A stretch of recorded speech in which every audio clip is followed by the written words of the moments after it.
Welcome to Wheels. We're here to empower, elevate, love, and strengthen you today. I'm Nishan McDonald, your host, and I'm joined by my co-hosts, Tanisha Roper, Sharonda Granberry, and Kim Blanding. And we're going to jump right into a topic today that everybody can relate to when you are recreated. Is it flattery? Is it fabrication? How do you feel about it? Well, I'm going to ask our guest today to tell us about a time when you may have felt like someone may have taken an idea or an outfit, a style, or something that you felt confident in was yours and presented it as their own. How did it make you feel? I can speak to that. Recently I had that happen about 3 months ago. I was in conversation with someone at an event, and she was stating, we were discussing what we're going to be doing in the future. And I was like, well, what are you doing? And she said, well, I can't say right now. And I said, well, I got something coming out and I've been working on it for about 2 years and this is it. And she said, oh my God, I have the same thing. And I'm looking like, okay. Now, a year ago, I remember discussing to her business partner my idea because I only told a few people. And so now that same idea, she's partnering with her, the business partner that I discussed with, and she's partnering with them. So I felt initially my first reaction was anger. Mm-hmm. Yeah. I was very angry. I was very angry. Yeah. That's normal. Yeah. Because how could you, take something that I confidently told you and make it your own? Yeah. To me that was very betraying. So I felt like a knife had been stuck to my heart and carved, just dug in a little bit. And then so I had to go pray, and I had to ask God to help me to not look at the individuals a certain way, and whatever is for me is for me. And however, whatever my destiny is in that idea, then that'll happen.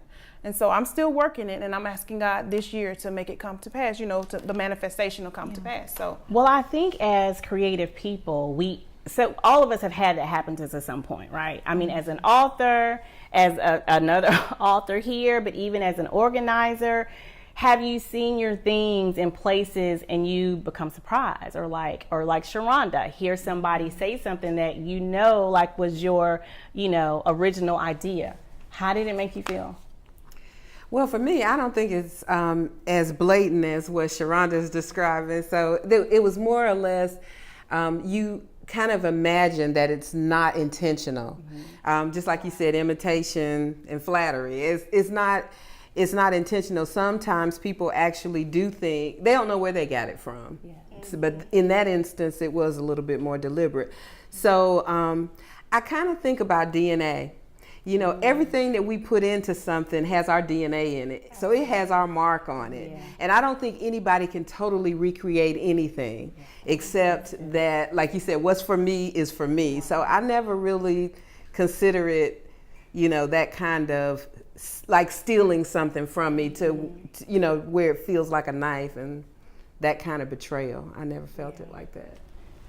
Yeah, with me, I see it from a whole nother perspective. I've seen the Lord give me an idea, and I was too afraid to implement it. Yes. And I saw somewhere that we've never had a conversation, I've never discussed it with anyone, and I didn't implement it, but He gave it to somebody else and they did. So I never know when that happens. Sometimes we can jump to conclusions. Mm-hmm.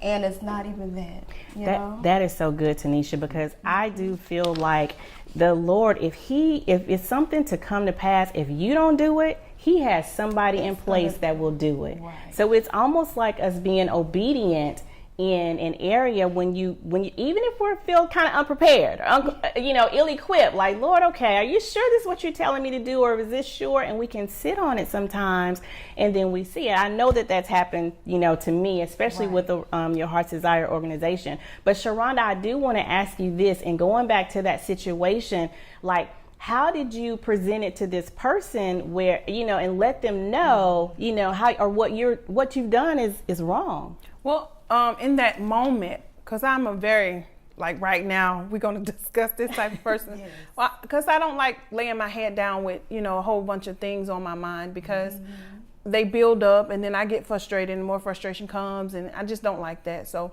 in that moment, I said, oh, okay.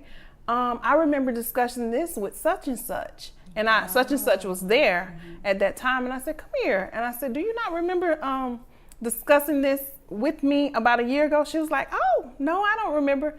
And I said, oh, okay, no, we had a specific conversation because this was at my home. And she was like, oh, no, I don't remember. And I said, okay. So at that very moment, I knew, I have to pray and be aware of my my circumstances and who I confide in with certain things that God entrusts me with. So, I addressed it then, but I know I learned from that entire thing. So, but let me ask you this. How has it affected you moving forward? Like, so having something so dear, because we're talking about a business idea here, and a lot of people have business ideas. You have a business idea or a dream or something that you want to put out there. Maybe you shared it with someone. And if you felt betrayed in a moment where someone actually took your idea and is just running with it, it can kind of make you want to just shrink in, or it can kind of make you not want to do a thing because you feel like someone has stolen it from you. So I think we need to talk about some tools on how to handle the situation. I think you handled it excellently. Sometimes, just the direct approach is good.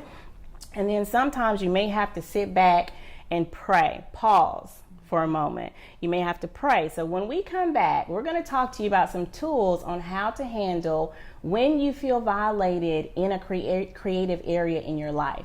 It may not be business. It could be just an outfit, a fashion statement that you've made, that you see someone else in, or whatever it is. We're going to talk about some tools that can help us get through it.